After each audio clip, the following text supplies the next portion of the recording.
Olá, você que acompanha a programação da TV Unifev, seja muito bem-vindo em mais um Coletiva, o programa semanal de entrevistas da TV Unifev. Aqui ao meu lado, Wender Rodrigues, chefe de jornalismo do TV O Jornal, segunda edição.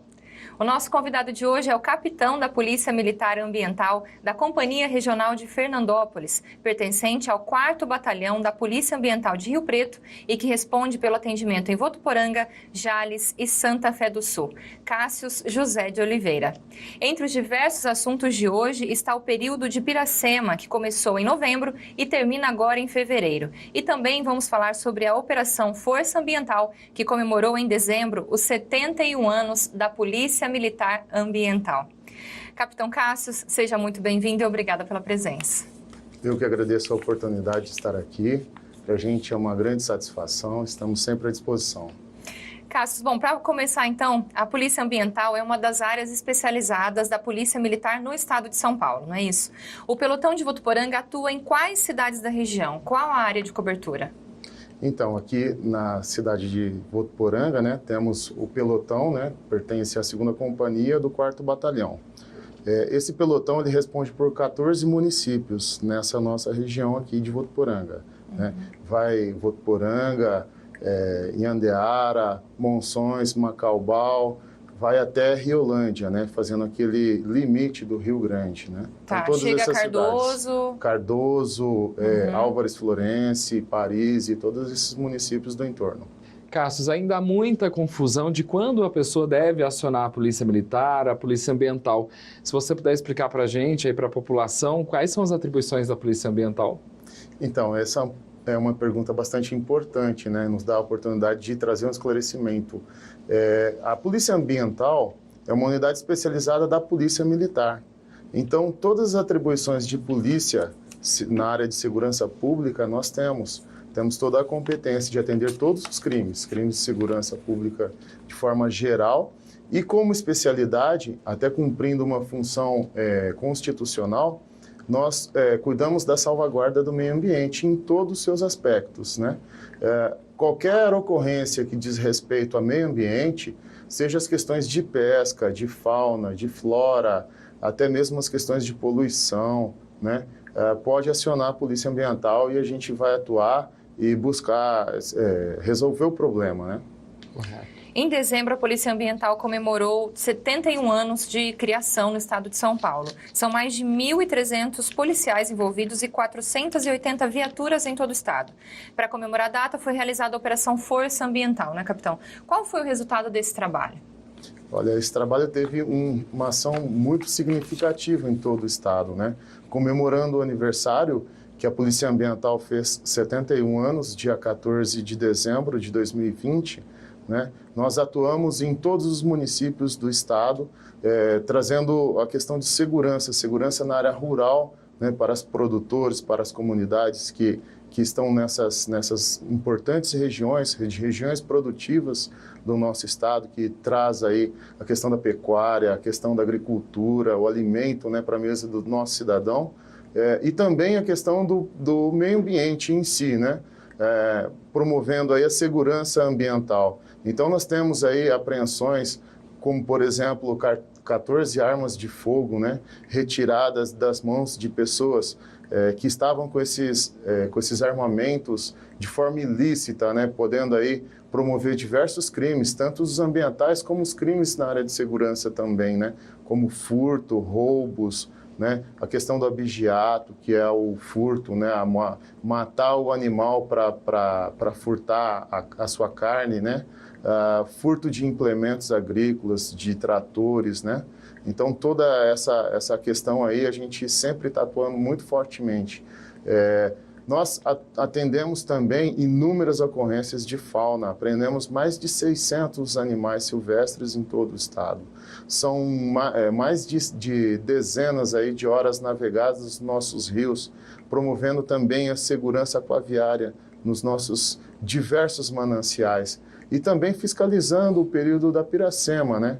Nós temos aí um importante período de reprodução natural dos peixes E também realizamos aí bastante essa fiscalização das atividades pesqueiras, né? Tanto prevenindo que a infração ambiental aconteça, como também aprendendo e impondo sanções naqueles casos onde é constatada a pesca ilegal.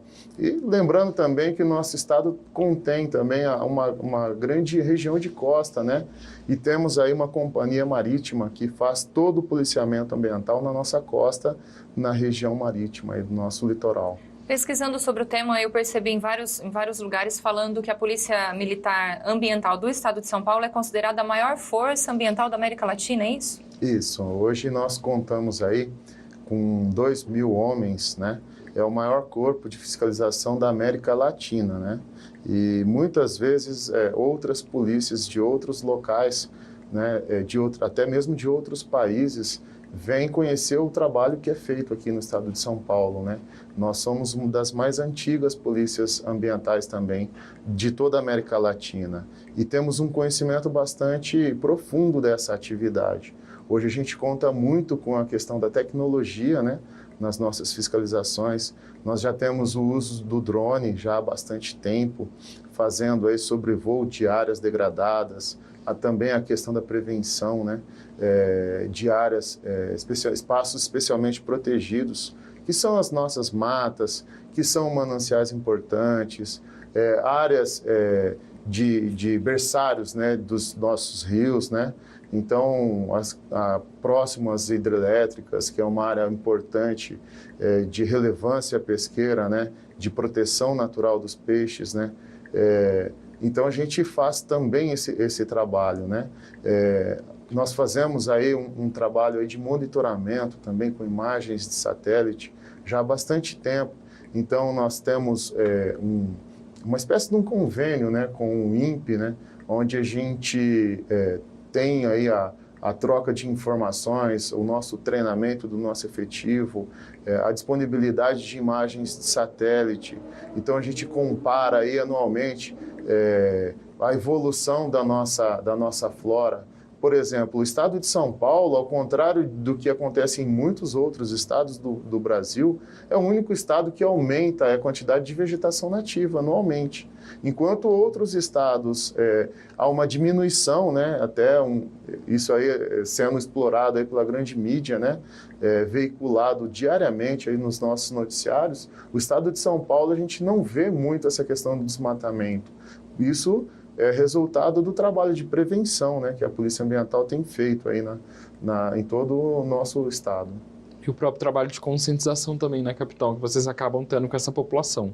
Sim, a Polícia Ambiental já há muito tempo, né, tem realizado um trabalho aí junto às escolas, né, um trabalho aí junto à comunidade de levar informação, de despertar, principalmente na criança, aquela consciência da importância da preservação ambiental, né?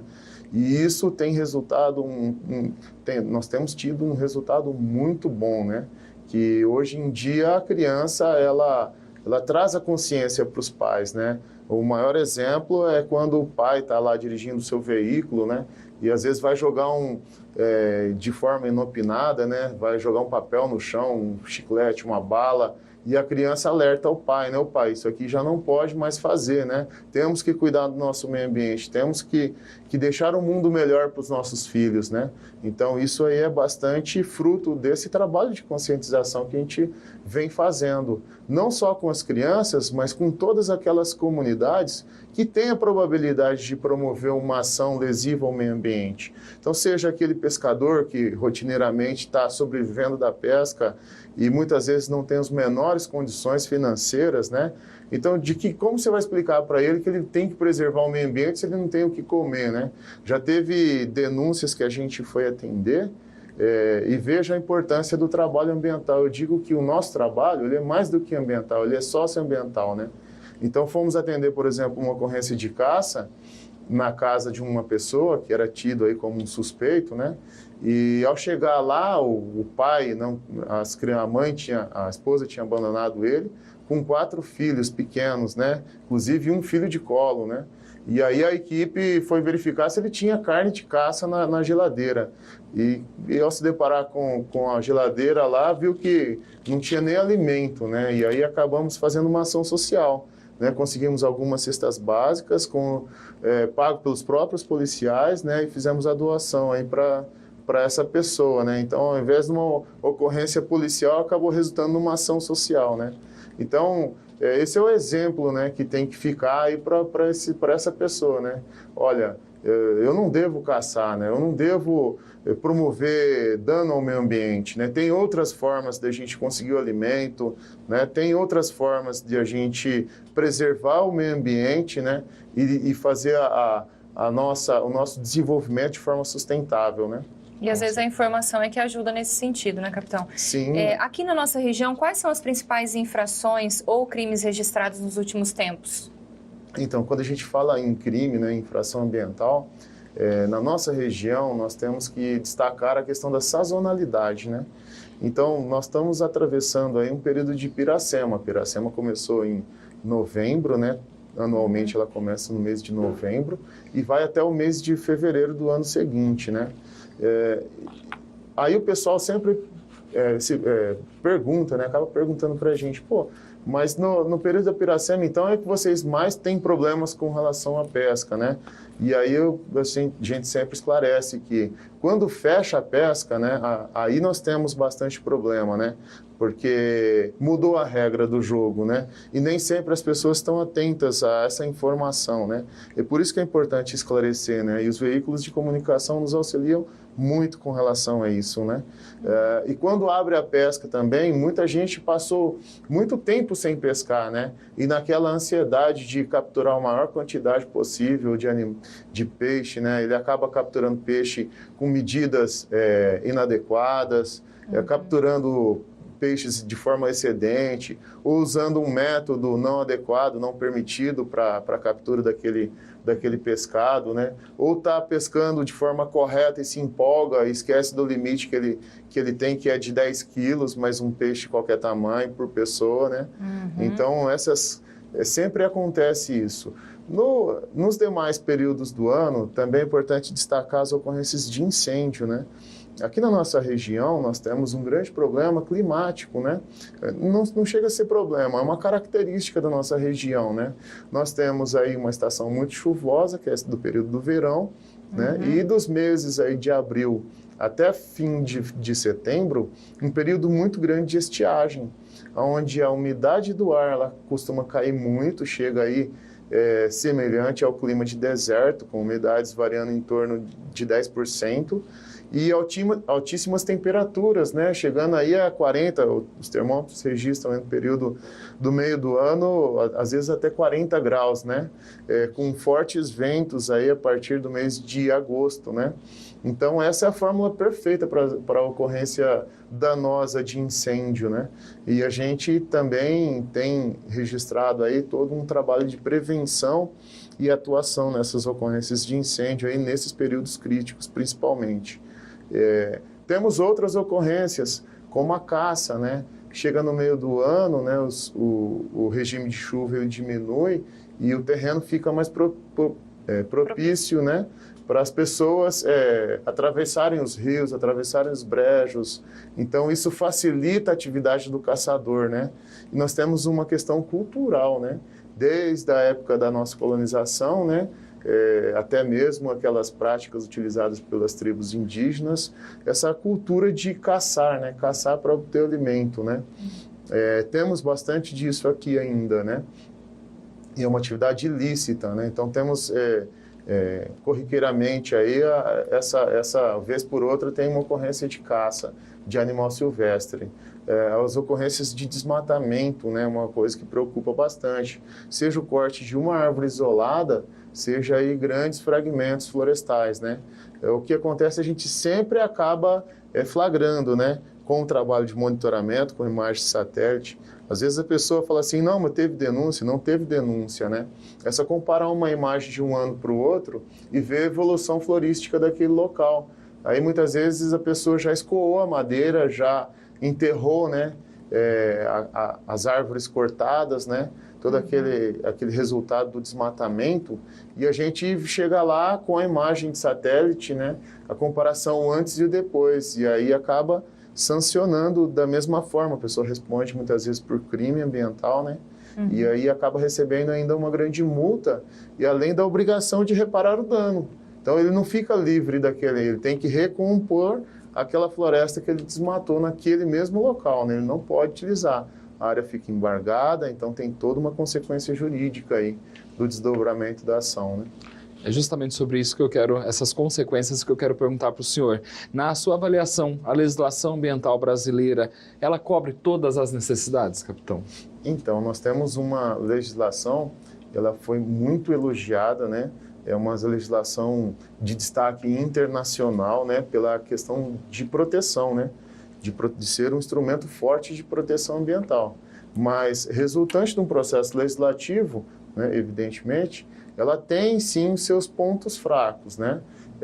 Algumas questões até polêmicas, né? Então, por exemplo, podemos citar lá no artigo 29 da Lei de Crimes Ambientais, 9.605 de 98, ela estabelece aí um crime de caça, né? Então, tem lá no caput, que é a parte principal da norma, ela tem todas as condutas de caça: matar, perseguir, caçar, utilizar animais da fauna silvestre, né? Sem autorização ambiental do órgão competente, né? Por que ela fala sem autorização? No estado de São Paulo é proibido caçar de qualquer espécie. Então, mas existe sempre uma exceção, que é a caça científica, a caça para produzir conhecimento científico. Essa sim, ela pode ser autorizada. Tirando essa exceção, nenhuma caça ela pode ser feita, né? Essa norma, ela estabelece aí um crime cuja pena é detenção de 6 meses a 1 ano de multa, né? Então, é um crime de menor potencial ofensivo. O que é isso? É aquele crime do juizado especial criminal, onde a pessoa, quando ela comete crime, ela não tem pena privativa de liberdade, ela assume um compromisso de comparecer em juízo, e aí ela vai lá fazer uma composição, né, com o Ministério Público e o Poder Judiciário. Então, normalmente, ela tem uma transação penal, né? O que comumente o pessoal fala, pagou uma cesta básica, né? Ela substituiu a pena por uma prestação de uma cesta básica, né? Qual é, então, a polêmica em cima desse tipo penal, desse artigo, né? É com relação dos atos de comércio. Então, aquelas pessoas que têm comercializado aí, que eu julgo aí que ele é tão ou mais degradador que o próprio caçador, né? A pessoa que está capturando o animal, que está transportando esse animal para vender, que é o que a gente chama de tráfico de animais silvestres, né? Isso é muito preocupante. É a terceira infração criminal mais vantajosa estimada em todo o mundo. Só perde para o tráfico de drogas e tráfico de arma. Aí, em terceiro local, segundo as ONGs que trabalham o assunto, né, eles estabelecem como a terceira mais preocupante, né? Então, o crime de caça, ele tem a mesma pena do crime de tráfico, então não tem diferença, né? Então, tanto aquela pessoa que tem um papagaio lá na sua casa de forma ilícita, que também não pode, esse animal foi retirado da natureza, né? Vai causar um prejuízo à cadeia alimentar, vai causar um prejuízo ao ecossistema. Desde a pessoa que tem um único papagaio, seja a pessoa que está transportando 400 papagaios, ela vai ter a mesma pena. E vai ter a mesma pena daquela pessoa que está capturando o bicho. Então, deveria ter uma diferença aí, né? Deveria ser uma sanção, né, criminal, uma pena maior para o tráfico, né? Para aquele traficante, para aquela pessoa que está fomentando essa atividade, que está comercializando, né? Que está causando um grande impacto ao meio ambiente. Outros pontos da norma, né? A gente pode destacar também agora recentemente, né? Foi publicada uma alteração no artigo 32, que estabelece o crime dos maus tratos, né? Então, o crime dos maus tratos, ele estabelece uma pena de 3 meses a 1 ano de detenção, aquele que comete crime de maus tratos. E isso vai desde maus tratos a cachorro, a gato, a animais de grande porte? Isso, o crime de maus tratos, o crime de caça, ele é só para os animais silvestres, né? Já o crime de maus-tratos, ele tutela, né? Ele protege todos os animais de forma indistinta, seja os animais silvestres ou não, né? E aí serviria até para cachorro, cães, gatos, né? Acontece que agora, em 2020, entrou em vigência uma alteração da norma. Quando se tratar de pet, cães e gatos, a pena ela aumentou assim, absurdamente, né? Então passa a ser um crime de reclusão, não mais de detenção, e deixa de ser de menor potencial ofensivo. Passa a ser um crime cuja a pena de reclusão de 2 a 5 anos. Vejam que num crime de 5 anos, a pena máxima é abstrata em 5 anos, esse crime já nem é mais afiançável. Então, se a pessoa comete um crime de maus-tratos a um cão, por exemplo, se ela tiver lá, colocar o animal, não estiver dando alimento para o cão lá, né? Estiver maltratando o cão, ela pode ser presa por um crime inafiançável. E se ela estiver fazendo a mesma conduta com um papagaio, que é um animal silvestre tão importante quanto o cão, ela vai ter uma pena de menor potencial ofensivo, né? Vai assumir o compromisso e responder em liberdade. Então, assim, o que está certo? Não sei, né? Porque foi uma alteração legislativa, né? Os nossos representantes do Congresso conseguiram aprovar isso aí, passou pelo pleito da Casa Legislativa da União, então são os nossos representantes, né? Mas é um tema bastante polêmico, né? Essa questão do papagaio, né, capitão, a gente sempre ouve falar de pessoas que herdam os papagaios, né? Herdam do avô, herdam do pai, e não tem muita informação de que isso não é legal, né? Como fazer nesse caso? A polícia oferece alguma orientação, faz alguma visita para esclarecimento? Então, Fabíola, isso é um grande problema que nós temos, né? É uma questão cultural, né, o papagaio também, né? Se a gente verificar, existem vários filmes, vários seriados que a pessoa tem lá o bicho de estimação, né? E aí herdamos essa cultura, né, dos nossos ancestrais, né? O problema do animal silvestre, né? Ele retirado da natureza, como por exemplo o papagaio, ele é da família dos psitacídeos, né? Psitacídeos são aquelas aves, né, do bico torto, né? Então entra o papagaio, entra o periquito, a jandaia, até a arara, né? Então esses animais, uma vez retirado da sua vida na natureza silvestre livre, né, colocado em cativeiro, estando ele trancado numa gaiola ou não, só o fato dele estar sendo criado sob dependência do ser humano, ele cria um vínculo, ele perde aquele instinto silvestre e passa a ter um vínculo com o ser humano. Isso é um grande problema, porque se tirar o animal daquele ambiente, você não consegue reverter esse quadro de soltá-lo, reintegrá-lo ao habitat natural. Dificilmente você consegue fazer isso, ter êxito com os psitacídeos. Retirar o animal desse cativeiro e destinar para a natureza a gente não consegue, a gente tem uma dificuldade de locais que aceitam esses animais, porque tem que ser um local adequado, né? Porque a gente também preza pelo bem-estar do animal, né? Então, os nossos zoológicos estão todos superlotados, né? E a gente tem poucos centros de triagem. E como a probabilidade é muito pequena, é quase que certo se retirar aquele animal, o animal vai morrer. E muitas vezes morre o dono dele também, né? Tem muitas pessoas idosas que criam um afeto com esse animal. O que a gente orienta é nunca ter esse animal retirado de forma irregular da natureza. Seja comprado de uma pessoa que está vendendo nas feiras do rolo, enfim. Ou seja mesmo, caiu do ninho, leva esse animal para a polícia ambiental. Se ele for novinho, a possibilidade aumenta de reintegrar a natureza. E a polícia tem a forma correta de fazer isso, né? Então, essa é a maior orientação, né? Regularizar um animal que está irregular, que ele veio de um criador irregular, não tem como, né? Muitas pessoas ligam para a gente, mas eu estou com um passarinho aqui, que a minha avó faleceu, e eu tenho ela tinha esse papagaio, faz 25 anos que ele tem esse papagaio. O papagaio canta o hino do Palmeiras, o papagaio toma café, come pão com café, enfim, a alimentação é toda inadequada, a gente sabe até, né? Mas o papagaio está bem, está forte, está saudável, está lá, né? O que eu faço? Não tem como fazer, né? A polícia também não vai lá autuar porque tem até porque a pessoa trouxe essa informação, né, de forma voluntária, de forma honesta, né?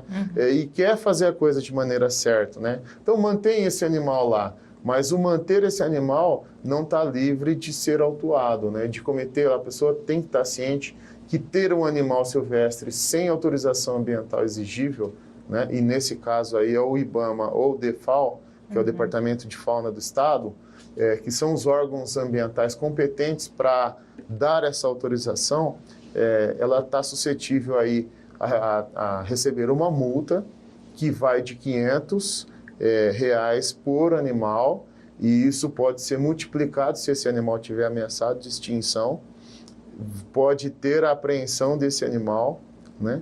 E ainda pode responder por um crime ambiental, que é a pena até 1 ano, né?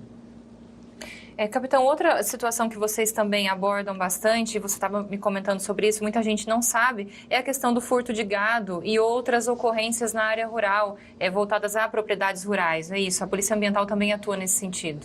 Sim, a gente tem um trabalho muito forte nesse sentido, né? A gente atua, como disse no início, né? A gente é uma unidade especializada da Polícia Militar e temos todo o poder de polícia, né? Para fazer as ações na área de segurança, né? E como a gente está diariamente mais na área rural, né? Vocês fazem rondas mesmo, né? Isso, a gente faz rondas. Então a gente tem todo um trabalho de inteligência, nosso setor de inteligência é muito forte, muito atuante, né? Mensalmente a gente verifica os municípios e as áreas rurais com maior incidência de crimes, por natureza, por furto, por roubo, se é de gado ou não, se é de furto em domicílios, em residências, né? Então a gente levanta esses pontos, verifica se tem algumas informações, né, que possam nos auxiliar nessa, desvendar modus operandi, esse tipo de coisa, né? E a gente promove aí um direcionamento das nossas equipes, atuando sempre de forma integrada com o policiamento territorial, e com o policiamento territorial é a polícia militar, né, que atua mais na área urbana, né, e também com o policiamento rodoviário, né. Então a gente tem um sistema de rádio que a gente consegue falar com um centro de operações, o chamado Copom, né, a gente consegue comunicar com a viatura do policiamento territorial, a gente consegue comunicar facilmente com a polícia rodoviária.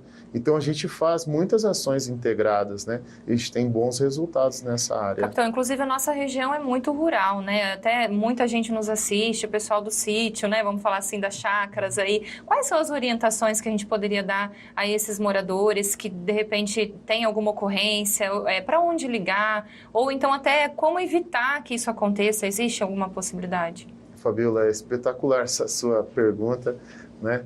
Assim, a gente tem aqui na nossa região, graças a Deus, né, um bom índice, né, de ocorrências, né? E isso aí funciona até de forma ruim. Bom índice quer dizer baixo. Isso, um bom índice quer dizer bastante baixo, isso, né? Sim. Isso funciona até de forma prejudicial para o produtor, porque há uma sensação de que não vai acontecer crime, né? No ano de 2019, né, fomos até convidados a participar de uma comissão e integrar aí uma delegação para uma convenção internacional de chefes de polícia em Chicago, nos Estados Unidos, né? Graças ao trabalho aí de redução de índices criminais de todas as áreas, né? Nossa região é exemplo. Nós aí temos índices melhores que Nova York, que vários países da Europa, por exemplo, e às vezes a pessoa não sabe disso, né? Às vezes a gente sempre pensa que o de fora é melhor que o nosso, né? Mas isso graças ao trabalho da Polícia Militar, né? Como eu estava falando, isso pode funcionar de forma ruim, porque a população às vezes tem a falsa sensação de que não vai acontecer, né? Mas às vezes acaba acontecendo, né? O que a gente orienta, seja a população aí da área rural, com relação aos aspectos de segurança primária. Isso também serve para quem mora na área urbana. Então você tá lá na sua casa, você vai sair da sua casa, você vai chegar na sua casa, tem alguém nas imediações, não sai naquele momento. né? Dá uma olhada antes de sair, não saia desatento, né? Hoje, com a era da tecnologia, né, nós já pegamos o smartphone, saímos com o smartphone, olhando o smartphone, entramos em casa com o smartphone na mão, né? Isso, a gente tira o nosso senso de observação do entorno, né? Isso é muito ruim, porque o criminoso, ele é seletivo, né? Ele não vai em qualquer vítima, ele escolhe a vítima. E a gente não sabe quem é criminoso só de olhar. Então, o que a gente tem que olhar é comportamento. Tem uma pessoa parada próxima à sua casa, a atitude já é muito suspeita. Essa pessoa, a gente está numa região de interior, onde muitas pessoas conhecem as outras pessoas. Eu conheço o vizinho, eu conheço... Não, tem um carro estranho parado ali, então eu tenho que me preocupar com isso. Anote a placa. Você viu um carro estranho? Anote a placa. Quem é produtor, principalmente, está lá na sua propriedade, deixa a propriedade fechada, põe um cadeado no portão, na porteira, né? Ah, mas eu preciso de fazer grandes investimentos. Não precisa. Coloca um poste com uma única luz lá no portão e coloca um sensor que custa aí bem barato, um sensor de presença que acende a luz com a presença de qualquer pessoa. A pessoa que vai entrar por ali, de repente acendeu a luz, ela já desestimula a ação criminosa. Ela está sendo vista e o que o criminoso menos quer é ser visto, né? Eu tenho condições de fazer um investimento um pouquinho maior, invista num sistema de segurança, coloque uma câmera, né? Eu quero citar aqui um exemplo que aconteceu recentemente, aqui na região de Cardoso, né? Temos 2 ocorrências significativas ali, com resultado, ainda bem que ainda tivemos um bom resultado. Infelizmente o crime aconteceu, não gostaríamos que tivesse tido o crime, né? Numa delas, houve um furto, né? Um furto com violência, né? Os moradores lá, os zeladores do imóvel rural, eles foram surpreendidos por criminosos, né?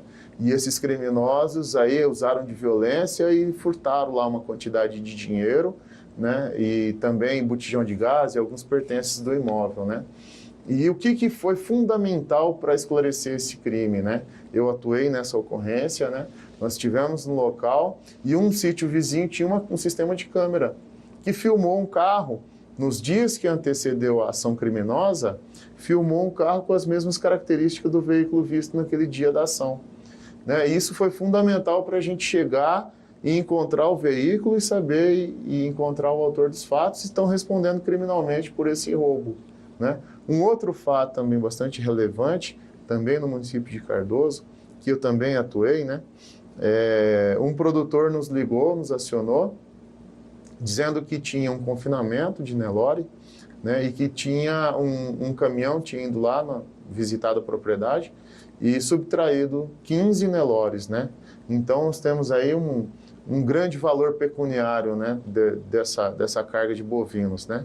E aí, eu perguntei se eles tinham alguma informação para nos ajudar no policiamento, e eles tinham sim a característica do caminhão, tinha um veículo, um Peugeot, né? Passou o número da placa desse Peugeot que estava na escolta do caminhão. Então tinha um caminhão fazendo o roubo, o furto, né? E tinha criminosos e um veículo pequeno também fazendo a escolta, né? E com essas informações a gente foi jogando nos nossos meios de comunicação policial, né? E aí a gente teve êxito em abordar esse veículo na BR-153, próximo ao CDP de São José do Rio Preto, né?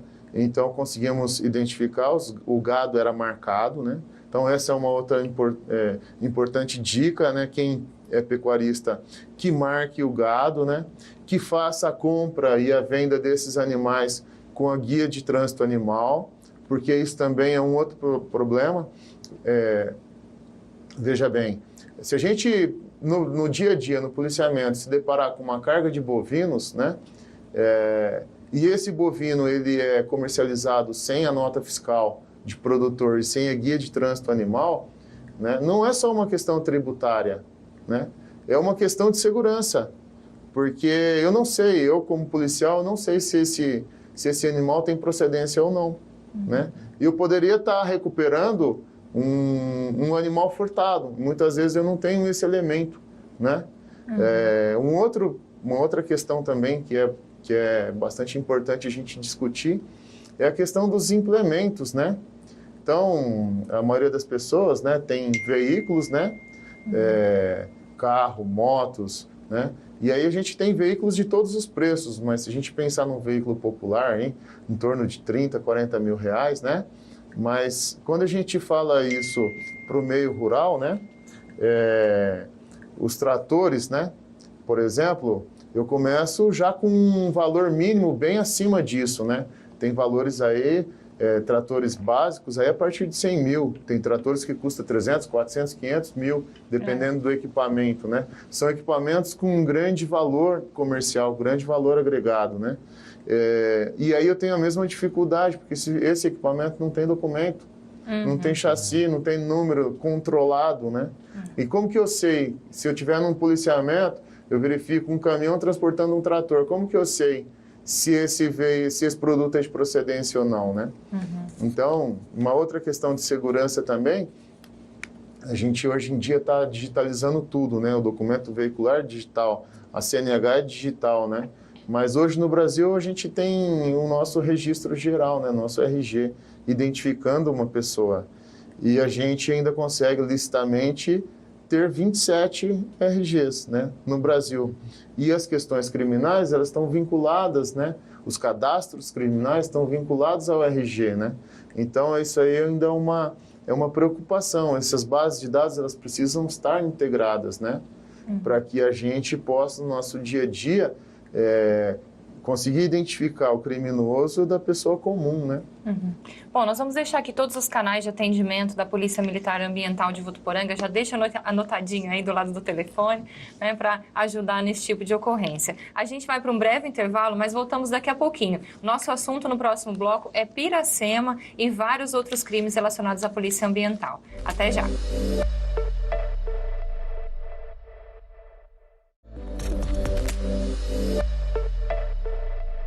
Estamos de volta com mais um bloco do programa Coletiva, recebendo aqui hoje em nossos estúdios o capitão da Polícia Ambiental, capitão Cássius, aqui de Votuporanga. Capitão, como comentamos, estamos no período de Piracema, que termina em fevereiro. Muitos têm dúvidas ainda sobre o que é permitido e o que é proibido nesse período. Bom, em regra, o que não pode fazer é pescar peixe nativo da bacia hidrográfica. Então, são exemplos, piau três pinta, piapara, né, o pintado. Então, esses peixes não pode capturar de forma nenhuma. O único peixe que não é da bacia, mas também está protegido, é o piau-sul. Então, o piau-sul também não pode pescar no período de Piracema. Eu posso pescar? Posso. Quais peixes eu posso? Eu posso pescar todos aqueles que não são da bacia. Então, eu posso pescar o tucunaré, eu posso pescar o porquinho, eu posso pescar a corvina. Então, esses peixes que não são da bacia, eu posso pescar. O pesca e solte também pode? Como é que funciona? Sim, o pesca e solte, ele não tem problema com relação ao peixe, né? Até porque, muitas vezes, eu coloco uma isca e acaba vindo um peixe nativo no período da Piracema. Então, solta, tira lá, procurando machucar o menos possível, né? Procurando não machucar o peixe, solta lá, esse peixe ele vai sobreviver normalmente, tá? Então não tem problema com relação a isso. E, capitão, qual que é a importância desse período de Piracema para a reprodução dos peixes? Bem, o período de Piracema é um período que vai perpetuar a espécie, né, daquele peixe. Nesse período, o peixe ele busca as cabeceiras dos rios, normalmente as lagoas marginais. Ali ele vai fugir dos predadores, vai botar os seus ovos e vai aí ter a sua reprodução natural. Então, nesse período, o peixe está muito suscetível à captura. E a captura de um exemplar não significa o prejuízo para a natureza de um único exemplar. São centenas de peixes que deixam de existir no rio. Por isso que se protege o período dessa reprodução natural, né? Esse período ele é protegido, né? Então, é a importância ecológica imensa, né? Capitão, além de vocês fazerem essas rondas também nos rios, né, e córregos, vocês visitam estabelecimentos comerciais que fazem a revenda, é isso? Sim, nós temos uma atividade pesqueira comercial, empresarial, né? Então, tem aquelas pessoas que dependem da pesca para sobreviver, são os pescadores profissionais. Esses pescadores, né, empresas pesqueiras também, eles contam com estoque de peixe. Então, essa fiscalização de estoque pesqueiros é para diferenciar aquele peixe nativo que está em estoque, que foi pescado antes da piracema. Então, quando inicia a piracema, as pessoas, né, profissionais ou empresas, né, eles têm até o 5º dia útil do mês de novembro para comunicar o seu estoque aos órgãos de fiscalização, como, por exemplo, a Polícia Ambiental. E aí, durante o período da piracema, durante todo o período da piracema, a gente fiscaliza todas essas empresas, todos esses pescadores e verifica se aquele estoque está coerente com o estoque declarado ou não. Não estando, aí a gente toma providência, né? Se tiver peixe irregular, significa que ele pescou no período de piracema. E se isso aconteceu, a gente impõe as sanções devidas, como a multa e até mesmo um crime ambiental. Existe também alguma regulamentação quanto à forma de pesca, uso de rede e outras coisas assim, nesse período de piracema? Nesse período de piracema, o pescador profissional, ele não pode utilizar nenhum equipamento próprio do pescador profissional. O que são esses equipamentos? São as redes, o espinhel, né?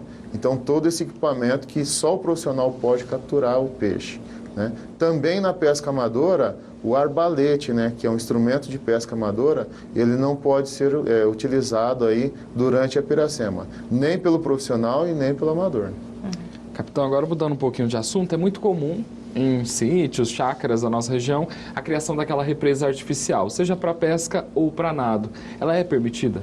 Sim, a gente está falando de dois institutos, pode ser assim dividido de forma didática, né? Uma coisa é eu construir uma represa, né? Então, eu construir uma represa, eu preciso de uma autorização ambiental, porque eu estou fazendo uma intervenção num curso d'água, né? Eu tenho que deixar uma vazão adequada daquele manancial, porque quem está para baixo do rio, para o rio não secar. Né? Então, eu preciso de 2 autorizações. Uma autorização para intervenção na APP, né, que é junto à CETESB. A CETESB é o órgão licenciador nesse caso. E uma outra autorização é com relação ao uso da água. Eu estou mudando o curso daquele rio, né, o fluxo daquele rio. E aí eu preciso de pegar uma outorga, né? O nome da licença ambiental é outorga, tá? E o órgão é o Departamento de Águas e Energia Elétrica do Estado de São Paulo, da AEE. Né? Então, essas 2 autorizações. Eu quero fazer ali um pesca e pague, né? Aí eu preciso de um RGP, eu preciso me cadastrar, né? Junto à aquicultura e pesca, né? Eu preciso ser um pesca e pague, né? Os peixes de pesca e pague, eles não estão protegidos pela norma de piracema. Então, sendo oriundo de pesca e pague, eu posso pescar normalmente, porque ali é uma reprodução artificial. Mesmo os peixes sendo da espécie nativa, ali eles não estão protegidos pela norma da piracema. Votuporanga tem um trabalho importante na preservação de nascentes do córrego Marinheirinho, que é um dos responsáveis pelo maior abastecimento aqui da nossa região, capitão. Como é que nós estamos nesse sentido? Esse projeto continua em andamento? Sim, em 2007, quando eu cheguei aqui na região de Votuporanga, né, eu sou nascido e criado aqui da cidade, fruto de Votuporanga, né, tem um carinho todo especial para nossa cidade, para nossa região, né, e nós tínhamos em meta um trabalho de levantamento de microbacia. O que significa isso? Muito sucintamente, eu não ficar realizando ações no varejo, né, eu tenho problema, eu não vou resolver problemas no varejo individual. Vamos pensar assim, eu tenho um problema de um lado do rio, aí eu chego lá porque houve uma denúncia. Só que aquilo que eu estou vendo acontecer, eu fui atender naquela localidade, também está acontecendo no vizinho, também está acontecendo do outro lado do rio. Isso não deve ser feito, né? Eu preciso fazer uma gestão ambiental na área, né? Em buscando fazer uma gestão na área, a gente verificou vários problemas aqui no córrego do Marinheirinho, né? Problemas de preservação ambiental, né? A gente tinha ocupação de gado, né? O gado pastoreando aí nas APPs, né? Eu tinha agricultura laranja, com plantação de laranja chegando muito próximo das nascentes, muito próximos da água. Aí eu tenho uma questão de inseticidas, usos defensivos, né? a pessoa passa o defensivo na laranja, vem a chuva e leva tudo isso para dentro do manancial.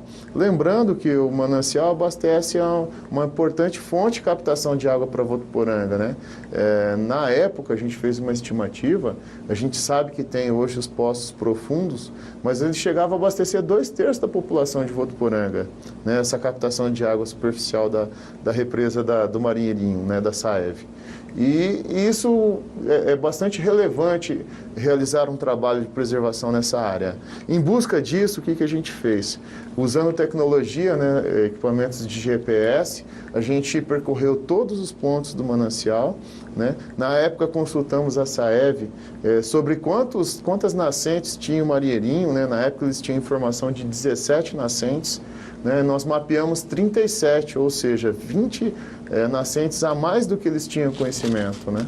E assim, como a gente vai fazer uma preservação de um local que a gente nem conhece? Então precisamos conhecer e fizemos um grande diagnóstico em todas essas áreas, né? Então, desde ocupação de solo irregular, né? Construções, pecuária, ainda que seja a vaquinha de leite, 1 ou 2 vaquinhas, quando você fala uma pequena propriedade, que a maioria das propriedades são pequenas propriedades aqui, se você fizer o somatório, são 87 imóveis rurais. Então, no todo, dá um grande significativo, né? Um grande impacto negativo ali nas nascentes, né? E aí, o que a gente fez? A gente fez primeiro um trabalho de conscientização, né? Nós buscamos uma parceria com o Ministério Público, pessoa do Dr. Marcos Seabra, né? Poder Judiciário aqui, a doutora Ana Carolina, né? Também participou. Nós convidamos todas as autoridades, porque a nossa ideia inicial não era impactar o produtor, o pequeno produtor, né? Então, a pessoa já está com muitas dificuldades, ainda colocar recurso ali para resolver um problema ambiental, a gente queria desonerar o máximo possível o pequeno produtor, né? E a gente conseguiu com o apoio de todas as autoridades. Então, a SAEV nos apoiou bastante, a Prefeitura nos apoiou bastante, a CETESB, a própria CAT, né, Casa da Agricultura, né, nos apoiou bastante. E a gente conseguiu até mesmo recursos, né, fizemos várias audiências públicas com a população trazendo, escutando, ouvindo os problemas que eles tinham, né, conhecendo a realidade do produtor aqui. E a gente conseguiu viabilizar pelo menos 4 projetos junto ao FEHIDRO, né, que é um fundo de recursos hídricos do Estado que patrocina ações positivas de preservação. Conseguimos encampar aí um projeto junto à Agência Nacional de Águas, né, a ANA, né, que também patrocinou aí a recuperação ambiental, e a gente começou a recuperar, a reflorestar, né? Tivemos aí o próprio Poder Judiciário convertendo transações penais, né, em mudas nativas para serem implantadas aqui na região, e hoje a gente tem aí mais de 300 mil mudas plantadas aqui no nosso manancial. No ano passado, nós tivemos aí uma grande estiagem, né? A população assistiu aí a grande baixa do nível da represa da SAEV, né? Isso nos trouxe bastante tristeza, mas foi uma realidade, infelizmente, nacional, né? Todo o país aí sofreu com a estiagem, né? Mas imagine se não tivesse tido todo esse trabalho, né? Em 2014 também teve uma grande problema de falta de chuvas, né? Crise hídrica, né? E de lá para cá não houve racionamento de água em Votuporanga, né? Graças a todo esse trabalho aí. Muitos produtores testemunharam aí em encontros aí em ocasiões na cidade, né? Em eventos que a gente participou, e a pessoa veio feliz da vida e falou: olha, capitão, eu não tinha essa visão. Quando o senhor começou a falar lá em 2007 dessas ações, né, eu tinha uma nascente na minha propriedade lá que estava assoreada, que saía pouquinho d'água. Hoje parece que tem uma bomba, né, de irrigação puxando a água lá, mas tudo de forma natural, né, sem bomba, é só uma analogia, né. trazendo aquela alegria do quanto melhorou o meio ambiente na sua propriedade, né? Então, isso tudo, quem colhe fruto é a população, né? E a gente tem uma grande satisfação. O projeto continua assim, né? A Polícia Ambiental diariamente realiza ações, né? Verificando como está a preservação ambiental, como estão essas mudas, né? Se tem ocupações irregulares ou não, e a gente adota, sim, as providências que têm que ser adotadas, né? Mas mais importante que isso, eu penso que tenha sido a missão, né? Aquela conscientização, né? O ganho ambiental é de maneira global de toda a microbacia, né? Com certeza. Capitão, uma outra linha de atuação de vocês é a proteção das florestas. E a Amazônia, em 2020, esteve no centro das discussões, isso em nível mundial. O trabalho que vocês desenvolvem aqui em Votuporanga também, de certa maneira, protege a nossa floresta amazônica, né? Como que funciona? Porque vocês vão nas madeireiras, né? Isso, a gente tem um trabalho muito forte nessa área, né? Nós temos até uma ação que chama São Paulo Amigo da Amazônia, né? Hoje, isso é um dado científico, né? Não é mais uma estimativa. Nós temos a certeza que cerca de um terço de toda a madeira produzida da Amazônia vem para o estado de São Paulo. E uma boa parte, além disso, ele trafega pelas vias terrestres do estado de São Paulo, sentido ao Porto de Santos, sentido ao Porto de Paranaguá e sentido aos estados que compõem a região sul, né? Paraná, Santa Catarina e Rio Grande do Sul. A Polícia Ambiental de São Paulo, enxergando essa demanda, essa necessidade, né?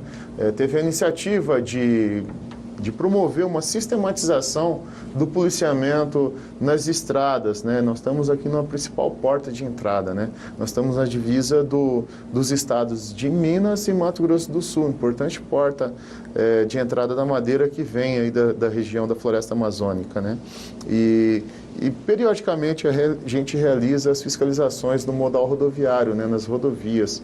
É um trabalho integrado com o policiamento rodoviário, fiscalizando aí esses grandes transportes de madeira. E aí a gente sempre confronta, né, com aquele documento, que é o documento exigível, o DOF, documento de origem florestal. Esse documento, ele é uma espécie de um lastro, né? Se a madeira ela tem uma procedência lícita, que ela é oriunda de um plano de manejo sustentável, ou seja, se ela foi retirada de maneira lícita da natureza, ela tem esse documento. E a gente confronta sempre esse documento com o que está sendo realmente transportado. Essa madeira, ela só é considerada procedente se todas as informações baterem, né? Quantidades e qualidades, a espécie da madeira, enfim, a rota adequada, esse documento está na validade, né? Isso é possível consultar de forma online, né? Esse documento é um documento digital, tem uma guia física, né? que acompanha a carga, né? Enfim, então todo esse trabalho. E também os pátios madeireiros, né? Aqui na nossa região, nós podemos garantir que 100% dos pátios madeireiros estão fiscalizados, né? E também sempre confrontando com o DOF, né?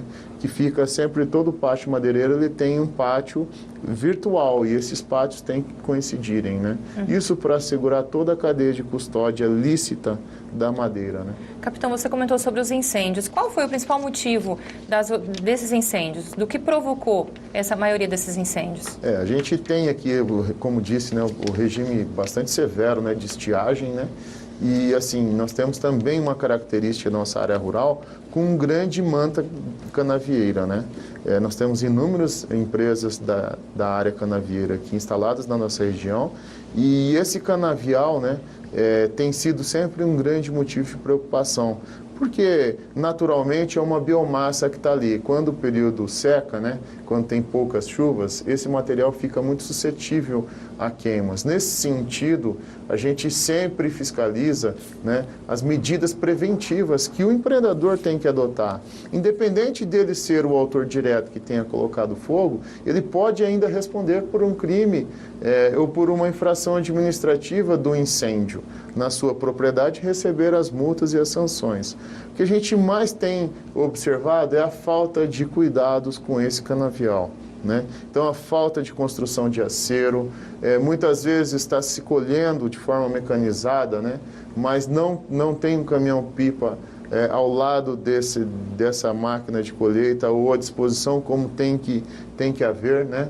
E muitas vezes até o empreendedor vem, olha, mas queimou minha máquina, quando na verdade a gente consegue verificar fazendo as medidas de policiamento, verificando em loco, né, todas as características daquele incêndio, que o incêndio começou no próprio mecanismo, né, no próprio maquinário, né? Então, há grandes prejuízos, não só para o meio ambiente, mas prejuízos econômicos.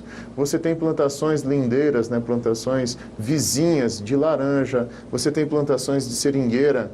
Vejam, uma árvore de seringueira, ela dura aí, em média 30 anos, né?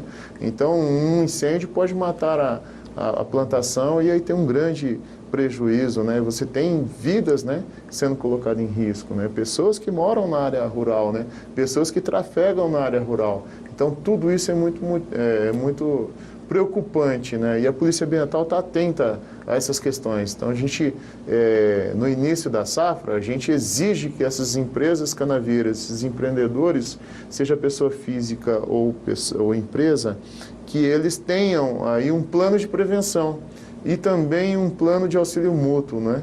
O plano de prevenção são as medidas que elas vão adotar no sentido de evitar que a ocorrência aconteça, né? E o plano de auxílio mútuo é quando acontece o fato inesperado, o que as empresas vão fazer mutuamente, né, para envidar os esforços no sentido de combater e controlar aquele sinistro, né? Capitão, dentro de todas essas ações que você comentou, todos esses crimes, a população pode ajudar e colaborar com essa fiscalização, fazendo denúncias, né, ligando para a Polícia Ambiental. É preciso se identificar e quais são os canais de atendimento? Nós temos no canal de atendimento em Votuporanga, nosso contato direto 3421-9008 e em Fernandópolis 3348-1020. São os dois contatos direto para questões de denúncia, né? A pessoa não precisa se identificar, mas se ela quiser se identificar, a identificação dela nunca é divulgada para o denunciado em qualquer ocorrência, em qualquer coisa do tipo, né? Nossos atendimentos. Tem muita gente que tem receio de ligar, pedir uma orientação e incorrer numa infração, né, no caso. Mas não, a polícia está ali para orientar também, né? Sim, a nossa ideia é sempre orientar, né? A gente, evidentemente, só adota uma postura sancionatória de autuação, enfim, quando realmente não tiver outro jeito, assim, quando o caso está muito claro, né, que é uma infração ambiental. Capitão, no Natal agora, a Polícia Ambiental, desenvolveu a campanha Plantando Sorrisos. Comenta com a gente como foi o resultado, né, a gratificação de vocês.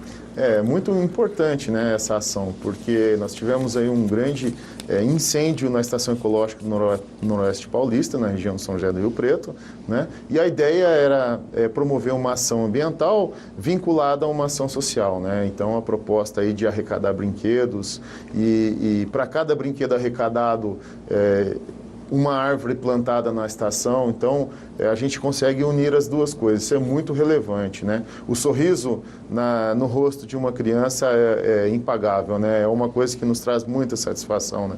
E a gente conseguiu fazer isso com uma grande quantidade de instituições, né? De crianças, né? É muito importante essa ação.